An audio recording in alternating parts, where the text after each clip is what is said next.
ugatekereza. Nyuma y'akazi wumva unaniwe, mu mutwe ufite stress, ukitiramo kujya kuruhukira ku kirwa nk'abandi bose, ugafata ku kayaga n'umwuka ubukonje, uba wiri utembera hejuru y'amazi. Inkoko iteguranye ubuhanga budasanzwe yatetswe na bamwe mu bashefu ba mbere mu bahanga bakorera mu mahoteli y'inyenyeri 5. Ako kunywa hafi aho. Mu kagoroba umuziki ukawuceka ukawunyenyera koko mu rumuri rw'amabara agiye atandukanye. Nyuma ya byose ukajya kurambika umusaya. Turi mu ijoro ryo kwa gatandatu rishyira ku cyumweru. Kubw'amahirwe make ugakanguka mu ijoro hagati utarafungura amaso, ukumva hari ibiri kuzenguruka ahantu uri ari byinshi, mu bwoba bwinshi ukumva nibikururana. Wafungura amaso gahoro gahoro ukabona n'inzoka zirimo zinyuranamo imbere yawe ziza zigusatira. Wareba inyuma, iburyo, ibumoso ukabona n'inzoka gusa. Wareba no hejuru ukabona mu biti hejuru mu mashami harimo inzoka ziri gutyaza amenyo ya mbere atyaye kuri icyo kirwa. Igikurikiraho no kwirya ibinyunguti ukinoshagura ngo urebe ko wakanguka, kuko ibyo waba urimo wakeka ko byaba ari inzozi mbi. Gusa ariko ibisiko byaba biri. Aha ni kimwe mu birwa bigera ku 600 bimaze kuba byavumburwa kugeza ubu biri mu nyanja n'ibiyaga byose biri kuri uyu mubumbe dutuye. Iteka iyo utekereje ahantu warira amafaranga utuje hameze nka paradizo, ahantu hambere yakuzamo ni ku mazi. Ariyo mpamvu abanyarwanda benshi bahitamo kujya kuri iri pinda ryabo ku Gisenyi, abandi nabo bajya kubirwa gufatirayo akantu. Ariko se wari uziko ari ibirwa biba bimeze nka paradizo ku manywa, nijoro hakaba hameze nk'ikuzimu, ku buryo kuharara umeze nk'uri gukina filime zimwe ziteye ubwoba, n'iyitwa Dead, Rwandan, The Heroine, It, The Exorcist n'izindi nyinshi. Abazirebyeho barabizi.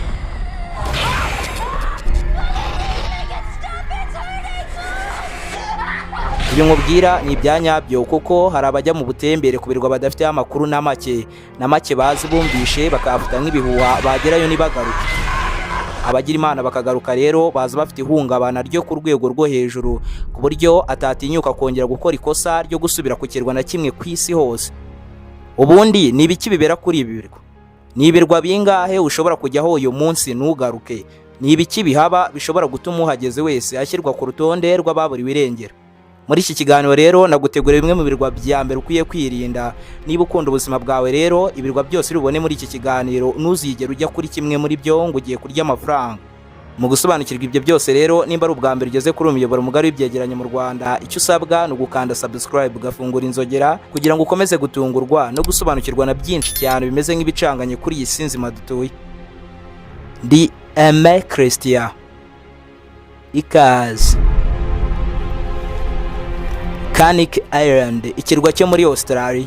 Nubwo ari hato cyane ariko biroroshye kuba wahaburira ubuzima mu masegonda make cyane, kubera ko buri santimetero y'ubutaka bwaho bwose biriho inzoka zimwe zigira ubumara butazuyaza mu kwivugana ikinyabuzima icyo ari cyo cyose. Ni inzoka zo mu bwoko bwa tiger. Gusa ariko nawe uzi ukuntu inzoka nk'izi zidasanzwe ziri kuri iki kirwa ari nyinshi kandi arizo zonyine. Ibihuha bivuga ko ari umugabo witwaga Kevin. Uyu mugabo rero ngo yaje gukusanya inzoka zo muri ubu bwoko ku migabane igiye itandukanye, maze zose azishyira kuri iki kirwa. Gusa ariko nanone iyo usomye neza amateka y'iki kirwa usanga acanganye, kuko hari inyandiko zivuga ko mu mwaka w'1938 iki kirwa cyari gereza y'Abanya-Australia bari barigize ibyinane, maze rero ngo izi mfungwa zose zaje gutoroka, aho zari ziri zisimburwa n'inzoka. Bibarwa ko byibura isi dutuye icumbikiye ibinyabuzima bigera kuri kentillion 20, ni miliyaridi 20 z'amamiliyari.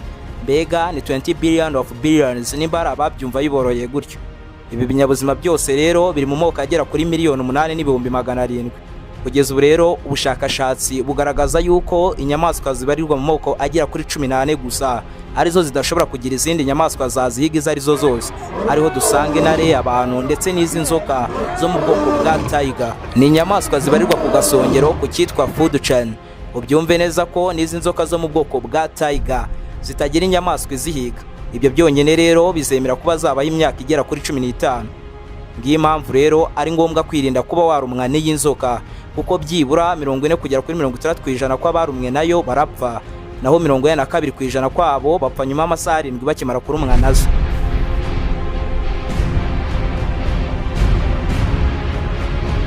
Iyo uvuze igihugu cy'Ubutaliyani abenshi batekereza ubutaka bw'akataraboneka bumeze nka paradiso, buryoheye kuriraho amafaranga, abandi bagatekereza inzu ndangamurage z'agatangaza, imodoka zihenze ndetse n'ibyo kurya bidasanzwe. Ariko hari ibindi biba mu Butaliyani bidakunze kugaragara kuri internet iyo wanditsemo iki gihugu. ibirunga byinshi cyane bishobora kuba byaruka akanya kariko kose kandi bidateguje nk'uko ibindi bibanza guteguza. Strawberry Island ni akarwa gato cyane kari mu nyanja Tironian mu majyaruguru turutse ku mwaro wa Sicily mu majyepfo y'Ubutaliyani. Aha niho rero hari ikirunga kiri muri bitatu bya mbere bitera ubwoba benshi mu Butaliyani bwose, bitewe n'uko isaha iyo ariyo yose kiba cyaruka kandi kidateguza. Ubyumve neza ko rwose iki kirunga ari nk'aho kiruka buri munsi, ariyo mpamvu hari abacyita Lighthouse of the Mediterranean, kubera ko byibura hahura umuriro waka nk'itanura uterwa n'ibikoma biba byavuye muri iki kirunga. Ni umuriro byibura umuntu aba ashobora kuba yabona ari mu birometero bigera kuri 2 uturutse aho giherereye. Utabyumva gutya ukagira ngo ni akantu gashya, kuko ibi bimaze imyaka igera ku 5,000 yose kuri iki kirwa habarizwa umuriro waka nk'itanura, waka ukongora ndetse n'umwotsi gusa. Iyi rero akaba ariyo mpamvu nta muntu n'umwe wemerewe kuba wahagera ngo agiye kuhasura cyangwa mu butembere bwa hato na hato, ndetse no kuhegera rwose ibi ntibyemewe, kuko uhegere wese ahita ahinduka ivu ako kanya kibigerageza. Gusa ariko nubwo bimeze bityo, iki si cyo kirwa cyonyine umwana w'umuntu atemerewe kuba yageraho ngo agiye gutembera ngo arye ku mufungo yakoreye. Nk'ubu muri Leta Zunze Ubumwe za Amerika mu gace kitwa San Francisco ni hamwe mu hantu hambere heza cyane kurenza ahandi hose muri California. Aha rero ni naho hari ikintu giteye ubwoba kurenza ibindi byose bibarwa muri iyi leta iherereye mu majyepfo y'uburengerazuba bwa Leta Zunze Ubumwe za Amerika. The Farallon Island, ikirwa giherereye muri mayiro 28 gusa uturutse ku butaka bwa San Francisco.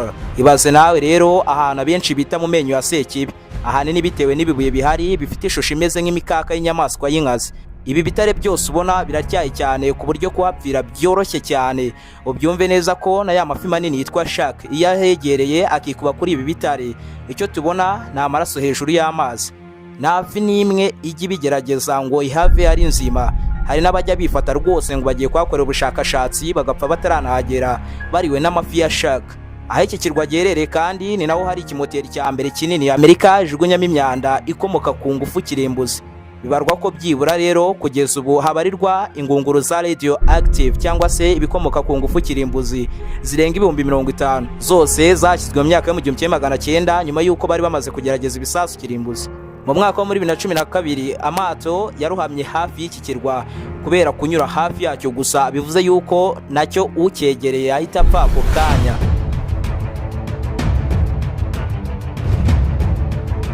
Gusa ariko iki kirwa ntabwo gikanganye ugereranyije n'ikindi kirwa kiri ahitwa Kent mu Bwongereza. Ni ikirwa cyitiriwe abagabo bose bapfuye, Dead Man's Island. Ibiri kuri iki kirwa byose bimeze nk'inzozi mbi. Ubutaka bw'iki kirwa hejuru hariho amagufa y'abagabo bapfuye basaga 200. Bivugwa ko rero ari ubwato bwarimo imfungwa, maze umwe muri bo akisanga arwaye icyorezo cyandura cyateye mu binyejana byinshi bishize. Abari muri ubwo bwato rero bose bishwe n'icyo cyorezo maze bashyingurwa kuri iki kirwa. Uko imyaka yagiye ishira, imvura ikagwa, imiyaga igahuha, byatumye amagufa y'abapfuye azamuka hejuru y'ubutaka ku buryo kwisanga kuri ubu butaka uba umeze nk'uri gukina filime zimwe ziteye ubwoba. Ubyumve neza ko rwose nta muntu n'umwe wemerewe kuba yajya kuri iki kirwa ngo agiye mu butembere, isibye abashakashatsi bonyine.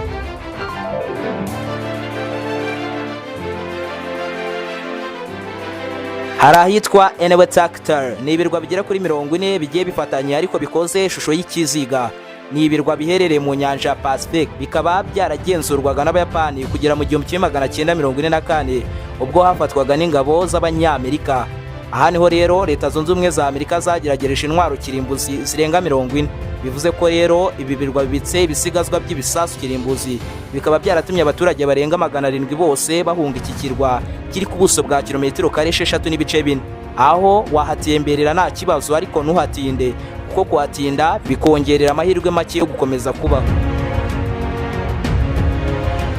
Ariko niwishuka ukajya ku kirwa cyitwa North Sentinel Island, ni amahirwe n'amake rwose uzaba ufite yo kubaho. Ku mafoto iki kirwa kigaragara neza cyane, umucanga usa umweru, mbega hagaragara nka paradiso. Ariko abatuye kuri iki kirwa nibo batuma cyitwa ikirwa giteye ubwoba kurenza ibindi byose ku isi hose. Kugeza ubu nta muntu uzi neza umubare w'abahatuye, gusa abahanga mu kugereranya hakurikijwe uko ubutaka bwaho bungana bavuga ko hashobora kuba hatuye abasaga 500. Aba bose ntibakunda abanyamahanga bajya kubisurisha uko biboneye. Ni abaturage bahabaye ibinyacumi byinshi by'imyaka, kandi muri icyo gihe cyose bakaba bari babayeho nk'abari mu kato k'isi igezweho uyu munsi tubayeho.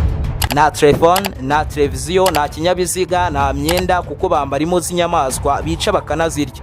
nta bikoresho bya gisirikare, ubyumve neza ko rwose nta ndwara n'imwe yandura ijya igera kuri iki kirwa, nka za zindi zateye zitwa COVID-19, Marburg cyangwa se Ebola. Izi zose kuri iki kirwa ntizigeze zihagera. Gusa ariko nubwo bimeze bityo, ubasuye wese bamwakiriza imvura y'imyambi ikamutobagura ataranabageraho. Muri 2006 abarobyi babiri basatiriye amatware yabo bahita bicwa ako kanya, ndetse n'imirambo yabo igumayo kuko n'uwari kujya kuyizana ntiyari kugaruka. Ubyumve neza ko rwose ejo bundi muri 2018 umukomisiyoneri w'umunyamerika yahuye n'uruva gusenya ubwo yari agiye kwigisha ijambo ry'Imana. Icyo tuzi nuko atagarutse kandi atageze ari muzima, wanasanga baranamuriye. Ikizwi nuko nta muntu ujya umenyera iki kirwa ngo bimugwe amahoro keretse twebwe abanyamakuru gusa. Nkuko nahoze mbikubwira, Ubutaliyani ni igihugu cyiza cyane ariko gicumbikiye ibibi byinshi cyane. Aha ndi kuvuga ni ku kirwa cyitwa Pragiria. Ubu rero ni ubutaka bwakoreshwaga n'abaromani mu gushyira mu kato ababaga barwaye indwara ya bubonic plague yadutse mu myaka yo hagati. Iki gihe iyi ndwara yishe abantu, yica n'abandi kandi bose bahitaga boherezwa kuri iki kirwa. Aboherezwaga ari bazima bahitaga bahitira mu bitaro bagakorera iyicwa rubozo, bakabanza kuvanwaho bimwe mu bice byabo by'ibanga maze bakamara kujugunywa kuri iki kirwa. Ibintu byakomeje kuba ibisanzwe kugeza ubwo iki kirwa cyatangiye kujya gisurwa n'itsinda ry'abazimu. Byonyine niyo waba utizera imyuka mibi, nawe ubwawe urabona ko ahantu hateye ubwoba rwose. Rimwe na rimwe kuri iki kirwa hajyaga hanumvikana amajwi adasobanutse ndetse n'induru ziteye ubwoba. Iyi akaba ari nayo mpamvu rero abashaka kuhasura batabyemerewe na gato. Ubyumve neza ko rwose ubutaka butangana na 1/10 cy'ikilometero kare kimwe gusa, ariko akaba haramenyekanye nk'ubutaka bucumbikiye ibinyacumi byinshi by'amadayimoni. Byashoboka ko nta kintu na kimwe kibi ku isi kurusha gutura ku kirwa cyaremwe n'ibikoma bigurumana biva mu birunga nk'ahitwa Miyake-jima. Ikirwa cy'ikirunga kiri muri Philippines hafi y'Ubuyapani. Ni ahantu hari hariswe gas mask town kubera uburyo abari bahatuye bose bakundaga kwambara mask mu rwego rwo kwirinda urupfu. Mu mwaka wo muri 2000 ibyavuye mu kirunga cya Malt Oil Mass byashongesheje amabuye bitera umutingito ufite imbaraga nyinshi, ndetse byanatumye n'imyuka mibi y'inyaburozi yo mu bwoko bwa sulfur dioxide imanuka yivanga n'umwuka usanzwe wari uri kuri iki kirwa. Ibi nibyo byatumye abari bahatuye rero bose bahatirizwa kukimukaho bajyanwa mu Buyapani. Byibura nyuma y'imyaka 5 nibwo bemereye kuhagaruka, ariko nabwo baza bambaye maske, ndetse n'ubu ngubu rwose abahari bambara amaske kugira ngo badahumeka iyi myuka ihumanya. Ubyumve neza ko rwose kuri iki kirwa habarizwa toni 42,000 by'umwuka wa sulfur dioxide uhora hejuru y'iki kirunga. Mu gihe nari ndi kuri murandasi nshakisha ibirwa bya mbere biteye ubwoba, nibwo nabonye ko muri Brazil hari ikindi kirwa nacyo kiberaho inzoka gusa neza nka cya kindi twahereho cyitwa Canek. Ni ikirwa cyitwa Ilha de Clima Grande. Ikinyabuzima kihabarizwa ni kimwe gusa, ni inzoka zo mu bwoko bwa vipers. Byibura inzoka zirenga 4,000 nizo ziri kuri iki kirwa kugeza ubu. Ariyo mpamvu abanya-Brazil iki kirwa bakitiriye inzoka Snake Island. Cyegeranye na Brazil, ariko bibarwa ko iki kirwa cyabayeho mu myaka irenga 10,000 ishize.